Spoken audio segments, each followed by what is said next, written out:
শ্যাম সুন্দর ব্লগে আপনাদের স্বাগতম। কলকাতা থেকে সুদূর ইউরোপ ভ্রমণে আজ আমরা চলে এসেছি ফ্রান্সের রাজধানী প্যারিসে।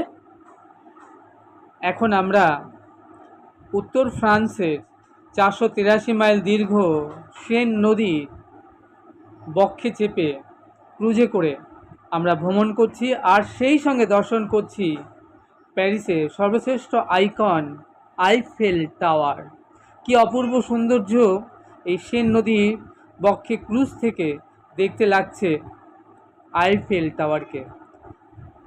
আপনারা দেখতে থাকুন আমাদের সঙ্গে ইউরোপ ভ্রমণের এই ছোট্ট ছোট্ট সুন্দর ভিডিওগুলো। আশা করব আপনাদেরও ভীষণ ভালো লাগবে। আজ তবে এইটুকুই, চ্যানেলটি সাবস্ক্রাইব করবেন। দেখা হচ্ছে আগামীতে একটি নতুন ভিডিওর সঙ্গে। আপনারা